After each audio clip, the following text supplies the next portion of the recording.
The second trailer for Star Wars Episode 8, The Last Jedi, just dropped last night. And I'm going to break this thing down for you guys, let you know what I found, what I thought, maybe some theories in there.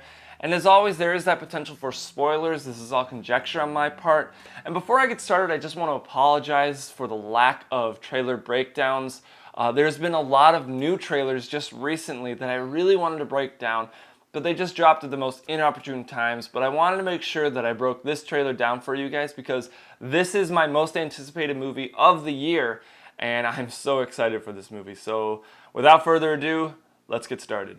The trailer starts out with Kylo Ren, aka Ben Solo, looking out through this window at all these walkers that are getting ready to be deployed on that white and red planet. I don't remember the name of it. If you guys know it, let me know in the comments below.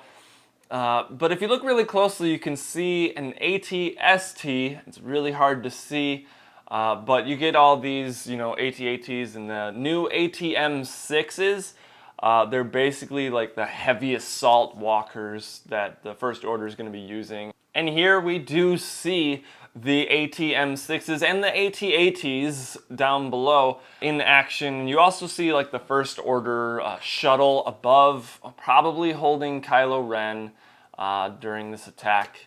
It's going to be awesome. However, I do have to say it does remind me a little too much of Hoth, and that might be a negative for this movie because while The Force Awakens was awesome, it resembled A New Hope way too much. This one, so far, it's resembling The Empire Strikes Back a little too much. And I think they just need more originality in this movie.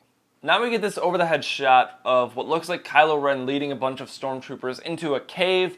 I honestly don't know what's happening here. I don't know what planet this is. There's not enough detail to get anything out of it. Now the voiceover by Supreme Leader Snoke, played by, of course, the one and only Andy Serkis, he basically says, when I found you, I saw raw, untamed power.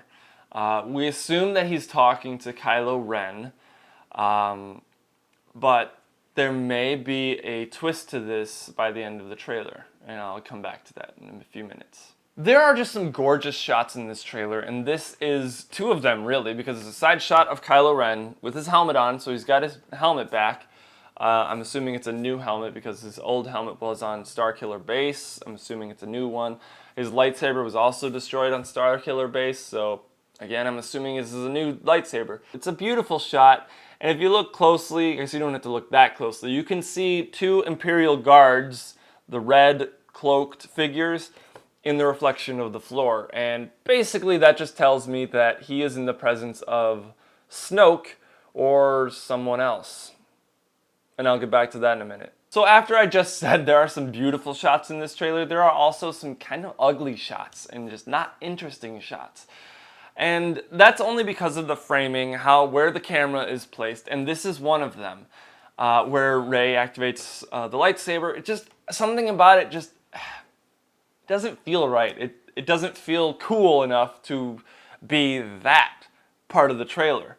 But that's just me being very nitpicky. It's still a cool scene because of what's happening in the shot, but the way it's shot, it's not pretty. The music in this trailer is simply amazing. The violin and the cello it's beautiful. We get this shot of Rey handing Luke his lightsaber, and this is taking place literally seconds after The Force Awakens ended, I'm assuming. I like that, but I also don't like that, because we have never seen any of the Star Wars movies taking place seconds or even minutes after the previous one ended. It's always been at least a couple days, if not weeks, months, or years.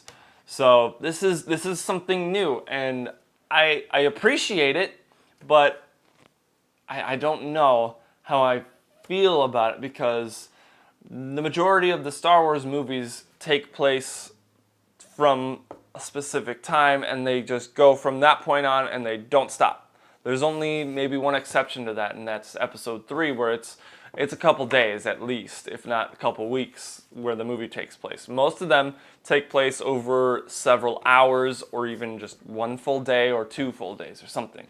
But this one looks like it'll be taking place minutes after the previous one and lasting, or the story will take place over the course of several days or weeks, maybe even months. So I'm curious to see how they pull it off.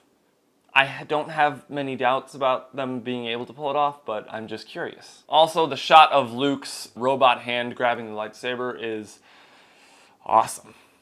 And Rey's voiceover saying, "Something inside me has always been there." I'm not sure what to really get out of that, other than she's always felt the Force or something. Which, this is the problem with that people had with The Force Awakens, is she's just she's able to just do everything. She's a Mary Sue, I believe is the term, where she's just good at everything that she does. Even though she's never experienced any of this before, she's a master of flying the Millennium Falcon. She's a master at wielding a lightsaber. And even the Force, using the Force to manipulate the Stormtroopers' minds. She's already mastered that. It's like, how, does she really need training? And this shot just screams Lord of the Rings to me. Mainly the scene from the Two Towers when Sam and Frodo are walking through all those rocks. They get to Emyn Muil, and then they get to the swamp with all the bogs and stuff. Whatever, it's all foggy. But it's mainly because Rey is wearing those like capri shorts, pants or whatever that don't quite go down to her feet, and she's wearing a cloak on her back. So that's why it reminds me of Lord of the Rings. Some of these training shots, except for the first one, just don't look that impressive. The training itself, not just the shot, just doesn't seem that difficult. She's just swinging a lightsaber around, and technically lightsabers shouldn't have any weight to the blade, it's just a handle, so that might be a little easier or a little harder to swing around. So stopping just before she hits the rock, it doesn't seem very difficult. I like it though, it's kind of cool. It's like, okay, we've never really seen this kind of training with a lightsaber before. Let's give it a shot. And Rey's voiceover saying that she was awake and she needs help. I don't know who she's talking to. She could be talking to Luke. She could be talking to Kylo Ren. I don't know. We're going to have to wait and find out. So there are two things that I want to talk about within this sequence of clips. The first part is, of course, Rey is meditating and the rocks start cracking around her. And Luke basically says, I've seen this kind of strength before. And it didn't scare me enough then it does now. First off, fear is the path of the dark side. So Luke, what are you doing? And secondly, it basically shows that Luke doesn't really want to finish training Rey because of her power, and it's alluding to the fact that Kylo Ren was the one that was too powerful and he fell to the dark side. So he doesn't want to replay this loop with Rey. So yeah, we'll have to wait and see, but that's how I see it. Also, the other thing that I got out of this is you do see one extra shot of the flashback of what we assume is Kylo Ren destroying Luke's Jedi temple that he built on this planet. Because you do see a robotic hand come out of the rubble, and then of course you see the same shot of him kneeling with R2-D2 right next to him, so it's pretty obvious that it is Luke. I just wonder, are we going to get the full reveal of this flashback, or are they going to keep showing us snippets until episode 9? Because obviously in the trailer they can't show us everything, and that's perfectly fine. But we were hinted at this in The Force Awakens, and we only got that one shot of the flashback. So are we just going to get another Force vision where it's just another snippet or two? Who knows? We'll obviously have to wait and see, but I honestly hope that we do get to see it. I hope that some of the mystery is unraveled in this movie. Not all of it, but most of it, to where the third one, episode 9, will just be the conclusion of everything, where all the characters have come, not a full circle, but their character arc is basically finished by the end of the movie, and it's nearing completion before the beginning of the movie. That's how I want it to play out. We'll have to see, but I'm excited. So Kylo Ren is still throwing temper tantrums. That's good to see. Character consistency. He also says, "Let the past die" during this scene where you see a cargo ship explode. You see what looks like a medical frigate and maybe a command ship up ahead, and they're just under attack. And you see that Kylo Ren is flying his TIE fighter, which looks awesome.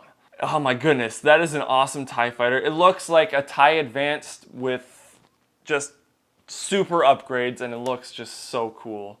I do have to say though, he spins around a little too much, to where it's like, okay, I don't think he'd be spinning like that. But whatever. We also hear the conclusion of Kylo Ren's voiceover where it says, "Let the past die. To become what you were meant to be, you have to kill it." You see that he's really struggling to do something within his TIE fighter. You assume that it's to fire a missile or something to kill Leia, who is on a ship. Now, yes, there are TIE fighters flying around in the background of Leia's shot, but the people around her do not look concerned enough to tell me that this is possibly the end of this ship and all these people. It looks more like Leia is feeling some pull in the Force to where either someone is getting hurt or about to die. I don't think it's her, but we'll have to see. Unfortunately, Carrie Fisher is no longer with us, so I mean, they can't really do anything with her character in episode 9, so they're going to have to find some way to conclude her character in this movie. We get this beautiful shot of the Millennium Falcon being chased by TIE fighters through this cave with all these red stalactites and stalagmites, and this basically tells me that this is on that planet with all the walkers, and basically I think the planet's called Crate, and basically the planet is covered in this salt, and the red is actually the mineral soil of it. I think that it's going to play out to where the Millennium Falcon is flying underneath the walkers, it's shooting at all these pillars that are holding up the ground, and all the walkers are going to fall through. That's how I see it, because whatever those fighters, starships were that were flying in the first trailer that we got that were kicking up all the red dust, I don't think those are enough to take on all those walkers. So they're going to need some help with that. And to make them fall thousands or hundreds of feet to their destruction, I think that's the most probable way that they're going to win that battle. I've got to say it, Chewie looks awful.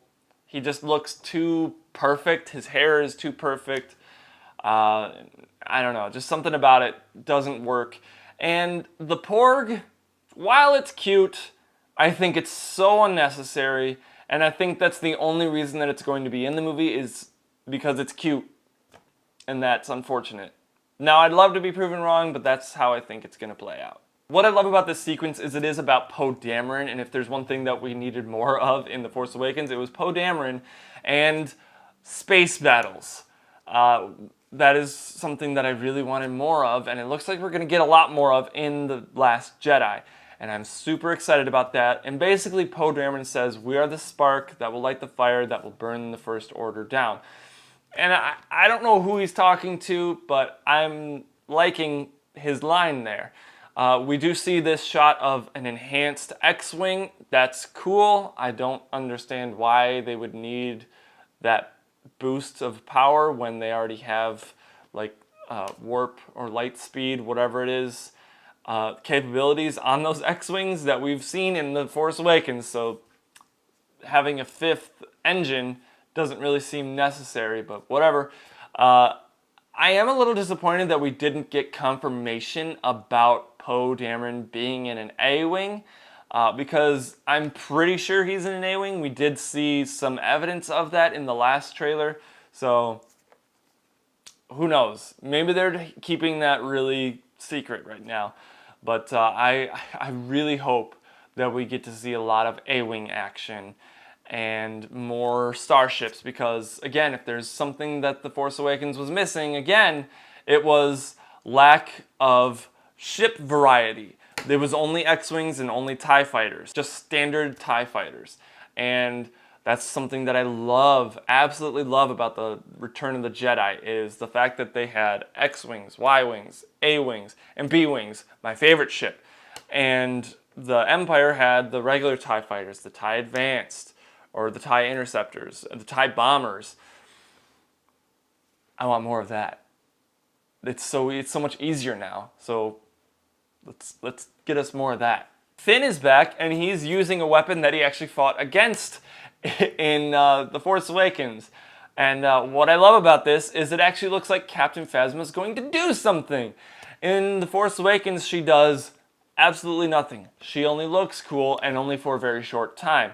Here she's actually fighting, and she's fighting Finn, and I'm excited for this scene. The shot of her helmet, because it's chrome and reflective, it's awesome. I'm excited for that fight scene for sure. We get this shot, if you look closely in the background, of the First Order's giant command ship that is supposed to be where Supreme Leader Snoke is. Basically, the ship is gigantic. It's wide, not long, and it's supposed to be much bigger than the Empire's Super Star Destroyer in The Empire Strikes Back and Return of the Jedi. So I'm excited to see that ship. My goodness, it looks awesome. But we also get this shot of BB-8, finally. He's electrocuted for some reason, and he's like, whoa. I have no idea what happened. Maybe they got shot by an EMP. Probably not, because he'd be deactivated at that point. But we'll see. We get this shot of Luke saying it's not going to go the way you think. It's raining. I don't know who he's talking to, but I assume he is talking to Kylo Ren, because we saw a flashback of this in The Force Awakens with Rey, when Kylo Ren was standing there with the Knights of Ren, and I'm assuming that is when that scene takes place. I don't think it's with Rey, but again, we're gonna have to wait and see. So we get a shot of these crystal dogs. I don't know. They're cool looking, but weird. Now this shot is amazing, and then we get a close-up of the reveal of who it is. It's Leia. It kind of reminds me of Hoth when she was waiting for Luke and Han to come back, and they don't for a day. I don't know, it's a little too similar to The Empire Strikes Back. And for some reason, Rey decided to take a swim. I'm assuming it's because she has to get something out of the water, probably Luke's X-Wing. That would be amazing to see the return of the old style X-Wing in this movie. Oh man, that would be awesome. So it looks like Finn's going undercover to infiltrate the First Order. That'll be cool to see how that plays out. Or he's under arrest, I don't know. Could be either or. And now we just get a bunch of just awesome shots, and I'm gonna quickly talk about them. If you look really closely at this shot in the big hangar, you can see another AT-ST. That's cool. Throwback to Return of the Jedi. And if you did notice, they are a little bit in The Empire Strikes Back as well. And so the AT-M6s, AT-ATs get assistance from TIE fighters. That's going to be an awesome battle, or at least I hope it is. I have hopes for that battle that it's going to be even better than Hoth, because while the Hoth battle was cool, they were limited to what they could do. So during those shots, we also get a voiceover from Snoke saying, "Fulfill your destiny." And then we actually see Snoke's face with his hand covering his mouth. It's like we've already seen his mouth, so you don't really need to cover his face that much. But if you paid attention, he said, "Fulfill your destiny." That is something that Emperor Palpatine said to Anakin in Episode 3. When Anakin cut off Mace Windu's hand, he said, "What have I done?" And he said, "You are fulfilling your destiny." I don't know. Maybe I'm reading too much into it, but he could be the Emperor. Also, the shot of Rey, what looks like she's being tortured by Snoke, or at least held in a really uncomfortable position by the Force from Snoke. I like the fact that they are kind of going a different route from Empire Strikes Back to where, you know, she's possibly already trying to face off against the big bad guy. I don't know, we'll have to see, but this looks awesome. So this is the shot that I'm pretty sure everyone's going to be talking about. It's where Rey basically says, "I need someone to show me my place in all of this." and you look to see who she might possibly be talking to, and it's Kylo Ren, and he reaches out his hand, and that's the end of the trailer. It's hard to just completely confirm that they are talking to each other, because while the lighting is similar, she might be talking to Luke, because, you know, there's darkness behind her, and it's an orangey light, yes. So that could be a cave during sunset on that island that she was being trained with. Or it could be that scene, the reverse shot of the Kylo Ren shot, because there's fire and debris falling behind him. And he reaches out his hand. Who would he be reaching out his hand to other than Leia? That's who I'm thinking it is, but could be Rey. As I always say, we will have to wait and see. And of course, the title animation's incredible with the song that they play during that. My goodness. I cannot wait for this movie. It's gonna be amazing. And what I love about this trailer is they really didn't give that much away. Yes, there are some scenes that it's easy to speculate about and theorize, but honestly, there's no concrete information in there that reveals any twists or character backgrounds. I didn't really get any hints at Rey's lineage. I have no idea who Snoke is. I still don't know if we're going to get that full flashback sequence. But, you know, and we don't know about Poe Dameron and the A-Wing, which I really hope that they do. So, again, this trailer was awesome.